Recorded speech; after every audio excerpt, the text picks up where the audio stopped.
plein cœur.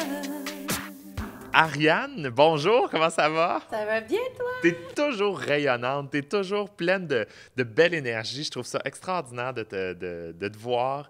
Merci de prendre le temps de nous parler un peu. Toi, tu es intervenante à Maison Plein Cœur, exactement. Et parle-nous un peu de ton rôle plus précisément. Qu'est-ce que tu as à faire en tant qu'intervenante à Entraide positive? OK. Bien, déjà, Entraide positive, c'est un programme de Maison Plein Cœur. Puis, c'est un programme qui s'adresse particulièrement aux personnes s'identifiant comme hommes, OK. ayant des rapports sexuels avec d'autres hommes et OK. vivant, bien entendu, avec le VIH. Donc, on les accompagne de plein de façons, autant rencontres individuelles, de groupes. On a des pères aidants aussi pour venir compléter un peu notre travail d'intervention. OK. Mais d'abord et avant tout, c'est d'offrir un espace bienveillant pour ces personnes qui peut-être ne retrouvent pas trop d'endroits où pouvoir parler du VIH. OK, à je l'extérieur. comprends. Donc, le but, c'est vraiment, c'est ça, de les rassembler, de pouvoir, encore une fois, évidemment, on le dit, mais on le répète souvent, mais briser l'isolement, etc. Vous faites des réunions, des petites, des regroupements, je ne sais pas combien de fois environ. Les groupes de discussion, ben dans l'été, il y a une petite pause, mais durant OK. l'année, c'est à peu près aux 2 semaines. OK. En début de saison, c'est les gars qui choisissent les thèmes. Donc, on peut parler de OK. dévoilement, des nouveaux traitements, de sexualité et VIH, sexualité et vieillissement. Après, on a déjà fait des présentations de sex toys, kinky, OK, de toutes sortes de OK. choses. Fait qu'on y va vraiment avec ce que les participants ont le goût. Et toi, ton rôle au niveau de ça, c'est de bâtir ces rencontres-là ou ces ateliers-là ou d'aller chercher les bons outils, les bonnes personnes pour les présenter? Comment? Ça peut être un peu dépend. de tout ça. En fait, je peux avoir des personnes qui m'accompagnent pour OK. faire l'animation, mais sinon, moi, j'arrive déjà avec de la matière à leur présenter, à leur partager, mais c'est surtout un espace pour les faire discuter, ventiler sur ce qu'ils vivent, parce que même si à l'extérieur, on a des gens avec qui ils peuvent en parler librement du VIH, mais c'est pas toujours, les proches sont pas toujours au courant très bien des réalités, des obstacles. On dirait de parler avec quelqu'un d'autre qui vit avec le VIH, de toi, ton traitement, comment ça se passe.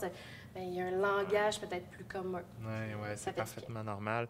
Toi, parce que tu as évidemment beaucoup de bagages comme en travail social, en toxicomanie, en sexologie, pardon, en immigration, tu as un bagage dans tout ça. Tu as fait des études là-dedans? Ouais. Oui, c'est assez, c'est assez diversifié. Effectivement. Mais oui, j'ai une technique en travail social, j'ai fait un certificat en intervention, un certificat en toxicomanie, puis un baccalauréat en sexologie. Puis j'ai des expériences de travail. J'ai travaillé dans un centre de femmes, en maison de transition, avec les ados. J'ai fait vraiment beaucoup de choses Ben différentes. oui, effectivement, je constate ça, mais c'est super, ça fait que c'est le fun que tu puisses vraiment apporter toute cette expérience-là à Maison Plein Cœur. Puis, qu'est-ce qui t'a amené à Maison Plein Cœur? Pourquoi Maison Plein Cœur? Parce que tu l'as dit, tu avais d'autres organismes aussi, j'imagine, vers lesquels tu travaillais avant, mais pourquoi Maison Plein Cœur? Bien, déjà, Maison Plein Cœur, ça a commencé avec mon stage en sexologie. Puis, de fil en aiguille, en fait, il y a un poste qui s'est libéré dans l'année. Puis, ce qui m'avait initialement attiré vers Maison Plein Cœur, moi, je voulais travailler avec la communauté LGBT, tout ce qui a trait à la santé sexuelle, aux ITSS, parce que il peut y avoir beaucoup d'obstacles qu'on peut rencontrer avec les ITSS. En fait, ça peut avoir beaucoup d'impact dans nos vies, je veux dire. Puis, ça a été un coup de cœur à Maison Plein Cœur. C'est tellement plus que de parler de VIH, là, c'est un beau milieu. C'est les gens, j'imagine, que tu as rencontrés, l'amour qui se développe, parce que ça, dans les entrevues que j'ai faites avec d'autres personnes, c'est une thématique qui est revenue souvent, que Maison Plein Cœur, ça le dit, c'est en plein cœur. L'amour est vraiment en plein cœur de ça, puis qu'elle se ressent vraiment à travers les gens qui y sont, à travers les bénévoles, mais à travers tous les gens qui participent ou quoi que ce soit. Est-ce que c'est important, tu trouves, de parler ouvertement de sexualité avec les gens qui vivent avec le VIH? Tellement. En fait, parler de sexualité, point. Moi, c'est mon dada. Mais parce que aujourd'hui, on survit avec le VIH et la trithérapie qui est là, la médicamentation pour faire en sorte que le système va bien, tout ça. Ça fait en sorte qu'on a peu... Ça fait qu'on ne peut plus le transmettre en prenant sa trithérapie. Sauf que toute la question légale est encore contradictoire. Quelqu'un qui ne dévoile pas le VIH peut avoir des soucis s'il ne respecte pas certains critères. la peur de dévoiler à son nouvelle partenaire, oui. Peur de se faire rejeter. Donc, Toujours, c'est sûr. de pouvoir aborder toutes ces craintes-là, d'ouvrir ça, c'est tellement, tellement, tellement important. Ouais. En fait, c'est quoi le plus grand défi, selon toi, de vivre avec le VIH de nos jours? Je dirais que ce que j'entends le plus souvent, c'est pas le diagnostic en lui-même, mais c'est toute la discrimination, la stigmatisation qu'il y a autour. C'est tellement encore méconnu, je dirais.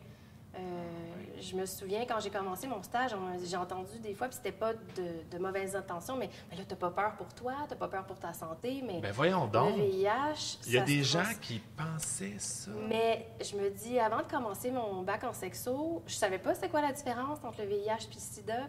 J'ai appris beaucoup de choses, puis je pense qu'un rôle important que je peux avoir dans mon travail, c'est aussi d'informer, de sensibiliser les gens, d'être une voix... pour les personnes aussi qui peut-être sont moins à l'aise, comme mine de rien, ce qu'on fait là, on en reparle. Il y a beaucoup de travail à faire encore de ce côté-là. Encore d'éducation. Oui. Comment tu vois l'avenir de la lutte contre le VIH? Bien, je pense qu'on n'en parlera jamais assez, parce que même si un jour on en vient à fermer Maison Plein Cœur parce qu'on n'a plus besoin de nous, parce que tout va bien, tant mieux, mais il ne faut pas oublier ce qui s'est passé, les communautés que ça a affecté, que ça affecte encore aujourd'hui. Je suis optimiste parce que je pense qu'il y a des choses qui ont changé, qui continuent de changer, mais comme je disais, il y a encore du travail à faire, puis je pense que c'est essentiel qu'on continue de l'aborder, pas juste chez les adultes, mais chez les plus jeunes aussi, de comprendre qu'est-ce que c'est. C'est très important. Écoute, il y a de l'espoir. Il y a de l'espoir. Ariane, merci beaucoup, beaucoup, beaucoup. Merci pour ton implication, bien entendu, ton engagement envers les personnes qui vivent avec le VIH, mais merci aussi pour ta belle positivité, ton bel optimisme qui est contagieux, qui sont vraiment contagieux.